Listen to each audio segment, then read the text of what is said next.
കഴിഞ്ഞ മാസം ഞങ്ങളുടെ ഇടവകപ്പള്ളിയിലത്തെ പെരുന്നാളായിരുന്നു. അപ്പൊ എല്ലാ പെരുന്നാളിനും ഞങ്ങളൊരു പ്രദക്ഷിണത്തിനൊക്കെ പോകും. അപ്പൊ ഈ പെരുന്നാളിനും ഞങ്ങൾ പ്രദക്ഷിണത്തിനൊക്കെ പോയി. നല്ല മഴയായിരുന്നു അന്ന്. അപ്പൊ ഈ പ്രദക്ഷിണത്തിന് മുമ്പ് ഞാൻ ചെറിയൊരു സാധനം കണ്ടു. അങ്ങനെ പറഞ്ഞാൽ ഒരു അമ്മ 3 പിള്ളേർ. ഈ 3 പിള്ളേർ ഈ സ്റ്റോള് വഴിയാണ് നടക്കുന്നത്. സ്റ്റോളിന്റെ മിഡിലിൽ കൂടെയാണ് നമ്മളിങ്ങനെ പ്രദക്ഷിണത്തിന് പോണത്. അപ്പൊ ഈ 3 പിള്ളേരും അമ്മേനെ അങ്ങോട്ടേക്ക് വലിക്കുക, ഈ സ്റ്റോളിലേക്ക്, ഈ ഐസ്ക്രീമും പോപ്കോൺ ഒക്കെ വെക്കുന്ന സ്റ്റോളിലേക്ക് വലിച്ചോണ്ടിരിക്കുക. അമ്മ ഇപ്പൊ എന്ത് ചെയ്തു? അമ്മ ഈ 3 പേരുടെ കൈയും പിടിച്ച് ഒരുമിച്ച് പിന്നെ മുന്നോട്ട് നടക്കാൻ നേരം നമുക്ക് തിരിച്ചു വന്ന് നമുക്ക് പിന്നെ വന്ന് മേടിക്കാം എന്ന് പറഞ്ഞ് ഈ അമ്മയും തിരിച്ചു വലിക്കുന്നുണ്ട്. അപ്പൊ ഈ നേരത്തെ പറഞ്ഞ ഈ 3 പിള്ളേരും ഈ അമ്മേനെയും എനിക്ക് ഡയറക്ട്ലി അറിഞ്ഞൂടാത്തതുകൊണ്ട് എനിക്ക് അവരുടെ പേര് അറിഞ്ഞൂടാ. പക്ഷെ നേരെ മറിച്ച് നമുക്ക് അവർക്കൊരു പേരിട്ട് കൊടുക്കാം. ജാക്കി ഒന്നാമൻ, രണ്ടാമൻ ജൂലി, മൂന്നാമൻ സീസർ. അപ്പൊ ഈ 3 പേരും കേട്ട് കഴിഞ്ഞാൽ പട്ടിക്കുടുംബമായിട്ട് തോന്നും, പക്ഷെ അത്ര നല്ല പേര് എനിക്ക് കിട്ടിയുള്ളൂ. അപ്പൊ ഒന്നാമത്തെ ആള് ഇപ്പോ ജാക്കി. ജാക്കി എന്ന് പറയുന്ന ആള് ഭയങ്കര വാശിക്കാരനാണ്. പുള്ളിക്കാരനൊരു സാധനം കിട്ടണം എന്ന് പറയുന്നത് ഇപ്പൊ കിട്ടണം. അപ്പൊ ഞാൻ പുള്ളിനെ കണ്ടത് പുള്ളിക്കാരൻ ഇങ്ങനെ കൈ നീട്ടി ഒരു ഐസ്ക്രീമും കാണിച്ചുകൊണ്ട് ഇങ്ങനെ എനിക്കിപ്പോ വേണം, അല്ലെങ്കിൽ ഞാൻ ഇവിടെ നിന്ന് അനങ്ങില്ല എന്ന് പറഞ്ഞാൽ അമ്മേനെ ബുദ്ധിമുട്ടിച്ചുകൊണ്ടിരിക്കുക. അതാണ് ജാക്കി. രണ്ടാമൻ ജൂലി.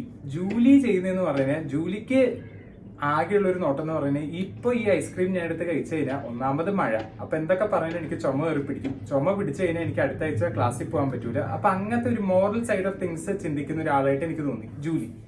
ഇനി മൂന്നാമത്തത് സീസർ.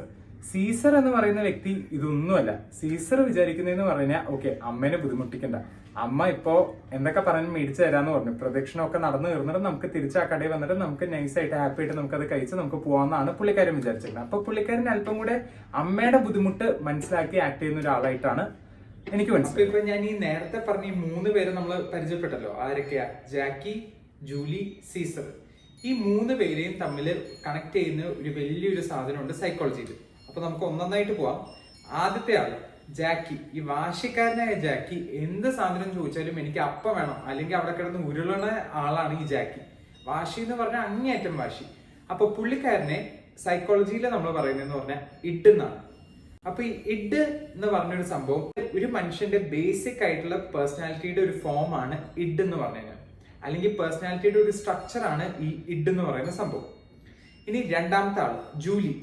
ജൂലി അല്പം കൂടെ നേരെ മറിച്ച് എന്താ, അയ്യോ ഐസ്ക്രീം കഴിച്ചു കഴിഞ്ഞാൽ എനിക്ക് തൊണ്ടവേദന വരും, അതുകൊണ്ട് സ്കൂളിൽ പോകാൻ പറ്റില്ല. അങ്ങനെയൊക്കെ നോക്കുമ്പോൾ തന്നെ പുള്ളിക്കാരത്തി ഒരു മോറൽ സൈഡ് ഓഫ് തിങ്സ് മാത്രം ചിന്തിച്ച്, അയ്യോ ഞാനിത് ചെയ്ത് കഴിഞ്ഞാൽ എനിക്ക് അത് ചെയ്യാൻ പറ്റില്ല, അതുകൊണ്ട് എനിക്കത് ഭയങ്കര ബുദ്ധിമുട്ടാവും, അല്ലെങ്കിൽ ഈ മനസാക്ഷി കുത്ത് എന്നൊക്കെ പറയുന്ന സാധനം അല്പം കൂടുതലായിട്ട് നിൽക്കുന്ന ആളാണ് ഈ രണ്ടാമത്തെ ആള് ജൂലി. അപ്പൊ ജൂലിനെ നമ്മൾ സൈക്കോളജിയിൽ പറയുന്നതെന്ന് പറഞ്ഞാൽ സൂപ്പർ ഈഗോ എന്നാണ്. സൂപ്പർ ഈഗോ എന്ന് പറഞ്ഞാൽ അല്പം കൂടെ കോൺഷ്യൻസ് ബേസ്ഡ് അല്ലെങ്കിൽ മോറൽ ബേസ്ഡ് ആയിട്ട് ചിന്തിക്കുന്ന ആൾക്കാരെയാണ് ഈ സൂപ്പർ ഈഗോ ഡോമിനന്റ് എന്ന് പറയാം. ഇനി നേരെ മറിച്ച് മൂന്നാമത്തെ ആള്, അതാണ് സീസർ. സീസർ എന്ന് പറയുന്ന വ്യക്തി ഇതൊന്നും അല്ല. സീസർ എന്ന് പറഞ്ഞാൽ അമ്മേനെ മനസ്സിലാക്കി അമ്മ പറയുന്ന പോലെ ഞാൻ ചെയ്തോളാം, എനിക്ക് അതുകൊണ്ട് ഇപ്പൊ അത്ര വലിയ പ്രശ്നമൊന്നുമില്ല. കാരണം ഈ വ്യക്തിനെ സൈക്കോളജിയിൽ നമ്മൾ പറയുന്നതെന്ന് പറഞ്ഞാൽ ഈഗോ എന്നാണ്. ഇത് മറ്റേ ഈഗോ അല്ല, ഇത് വേറെ ഈഗോ. ഈ ഈഗോ എന്ന് പറഞ്ഞാൽ ഇതിന്റെ ഒരു പ്രോപ്പർ ബാലൻസ്, ഈ നേരത്തെ ഞാൻ പറഞ്ഞ 3 പേരുടെയും പ്രോപ്പർ ബാലൻസ് വരുന്നത് ഈ ഈഗോ എന്ന് പറയുന്ന സ്റ്റേജിലാണ്. ചില ആൾക്കാരൊക്കെ സംസാരിക്കുന്നതും ചില ആൾക്കാരൊക്കെ ചിന്തിക്കുന്നതും ചില ആൾക്കാരൊക്കെ ഓരോ ഡിസിഷൻസ് എടുക്കുന്ന കാണുമ്പോൾ നമ്മൾ തന്നെ പറയാറില്ലേ എന്തൊരു എന്താ പറയാ ഭയങ്കര മെച്ചുവേർഡ് ആയിട്ട് ആക്ട് ചെയ്യുന്ന ഒരാളാണെന്ന്. അങ്ങനത്തെ ആൾക്കാരിൽ നമ്മൾ മെയിൻലി നമ്മൾ കാണുന്നത് ഈ ഈഗോ എന്ന് പറയുന്ന ഈ ഒരു പേഴ്സണാലിറ്റി ഷേപ്പ് അല്ലെങ്കിൽ ഒരു സ്ട്രക്ചർ ഓഫ് പേഴ്സണാലിറ്റി ഭയങ്കര ഡോമിനന്റ് ആയിരിക്കും അവർക്ക്. അപ്പൊ ഇത് പറഞ്ഞുകൊണ്ട് തന്നെ ഈ 3 കൂടെ കണക്ട് ചെയ്ത് സിമ്പിൾ ആയിട്ട് പറഞ്ഞു കഴിഞ്ഞാൽ ഇതിനെയാണ് നമ്മൾ സൈക്കോ അനലിറ്റിക്കൽ തിയറി എന്ന് പറയാം. ആരുടെ? സിഗ്മണ്ട് ഫ്രോയിഡിന്റെ.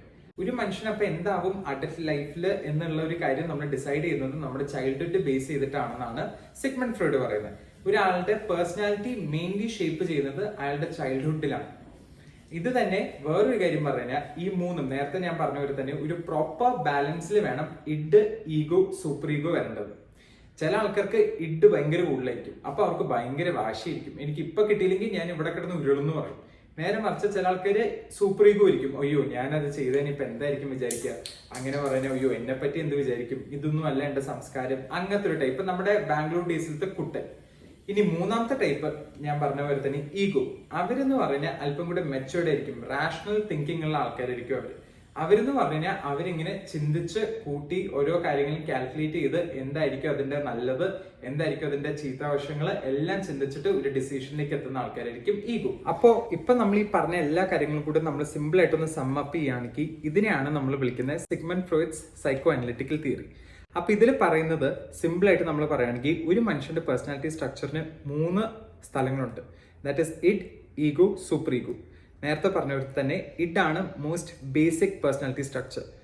അതെന്ന് പറഞ്ഞാൽ ഇൻസ്റ്റന്റ് ഗ്രാറ്റിഫിക്കേഷൻ ആണ്. എനിക്ക് ഇപ്പൊ കിട്ടണം, എനിക്ക് ഇപ്പൊ കിട്ടിയില്ലെങ്കിൽ ഞാൻ ഇവിടുന്ന് അനങ്ങില്ല, അതാണ് അവൻ. ഇനി രണ്ടാമത്തത് നമ്മുടെ സൂപ്പർ ഈഗോ. സൂപ്പർ ഈഗോ എന്ന് പറയുന്ന സംഭവം എന്ന് പറഞ്ഞാൽ അല്പം കൂടെ മൊറാലിറ്റി ബേസ്ഡ് ആണ്, അല്ലെങ്കിൽ അല്പം കൂടെ കോൺഷ്യൻസ് അല്ലെങ്കിൽ ഈ മനസാക്ഷി എന്ന് പറയുന്ന സംഭവം അല്പം കൂടുതലായിരിക്കും അവർക്ക്. അപ്പൊ അവര് ചെയ്യണമെന്ന് പറഞ്ഞാൽ ഓക്കെ, അയ്യോ അതിപ്പോ ഞാൻ വേണമെന്ന് പറഞ്ഞാൽ അവിടെ ഒരു സീൻ ഉണ്ടാവും, അപ്പൊ ആ സീൻ ഉണ്ടാക്കേണ്ട, കുഴപ്പമില്ല, എനിക്ക് അഡ്ജസ്റ്റ് ചെയ്ത് പോവാം, അങ്ങനത്തെ ഒരു ടൈപ്പ്. ഇനി നേരെ മറിച്ച് ഈഗോ എന്ന് പറയുന്ന വ്യക്തി, that is the third one. ഞാൻ എന്ന ഭാവം ആ ഈഗോ അല്ല, വേറെ ഈഗോ. ഇത് വേറെ ഈഗോ ആണ്. അപ്പൊ ഇത് കൂടുതലായിട്ടുള്ള ആൾക്കാർക്ക് നല്ല കാൽക്കുലേറ്റഡ് ആയിട്ടുള്ള കാര്യങ്ങൾ ചെയ്യും. എന്ത് കാര്യം എവിടെ വെച്ച് എങ്ങനെ ചെയ്യണം എന്നുള്ള ഒരു ബോധം ഇവർക്ക് ഏറ്റവും കൂടുതലായിരിക്കും. അപ്പൊ ഇപ്പൊ ഇത്ര കാര്യങ്ങൾ പറഞ്ഞപ്പോഴേക്കും ഈ ഒരു 3 കാര്യങ്ങളും വെച്ച് നമുക്ക് ഒരാളെ നമുക്ക് എത്രയും പെട്ടെന്ന് നമുക്ക് മനസ്സിലാക്കാം. ജഡ്ജ്മെന്റൽ ആവണമെന്നല്ല ഞാൻ പറയുന്നത്, നേരെ മറിച്ച് നമുക്ക് മനസ്സിലാക്കാം. അങ്ങനെ പറഞ്ഞപ്പോൾ ഇഡ് കൂടുതലായിട്ടുള്ള ഒരാളുടെ അടുത്ത് നമ്മൾ പോയിട്ട് ഭയങ്കര മെച്ചുവറായിട്ട് കാണിച്ചു കഴിഞ്ഞാൽ അവർക്കൊന്നും മനസ്സിലാവാൻ പോകുന്നില്ല. നേരെ മറിച്ച് സൂപ്പർ ഈഗോ ഭയങ്കര കൂടുതലായിട്ടുള്ള ഒരാളുടെ അടുത്ത് ഇഡ് കൂടുതലുള്ള ഒരു മനുഷ്യൻ ചെന്ന് സംസാരിച്ചാലും ഒന്നും മനസ്സിലാവാൻ പോകുന്നില്ല. അപ്പൊ അതിനനുസരിച്ച് നമ്മൾ തന്നെ ഓൾട്ടർ ചെയ്ത് വേണം നമ്മൾ അവരുടെ അടുത്ത് അപ്രോച്ച് ചെയ്യാൻ, അല്ലെങ്കിൽ നമ്മൾ അവരായിട്ട് ഇന്ററാക്ട് ചെയ്യാൻ. അല്ലെങ്കിൽ ഇനി നിങ്ങൾ നിങ്ങളുടെ ഫാമിലി മെമ്പേഴ്സോ അല്ലെങ്കിൽ നിങ്ങളുടെ ഫ്രണ്ട്സോ ആരെങ്കിലും ഒക്കെ സംസാരിക്കുന്നോ അല്ലെങ്കിൽ എന്തെങ്കിലുമൊക്കെ നിങ്ങൾ കേട്ടോ അല്ലെങ്കിൽ അവരൊക്കെ ചെയ്യുന്ന എന്തെങ്കിലും ഒരു കാര്യം നിങ്ങളൊന്ന് നോക്കിയിരുന്നാൽ മതി. അപ്പൊ തന്നെ നമുക്ക് ഇത് 3 അവർക്ക് ഏതാ ഡോമിനന്റ് എന്ന് നമുക്ക് പെട്ടെന്ന് മനസ്സിലാവും.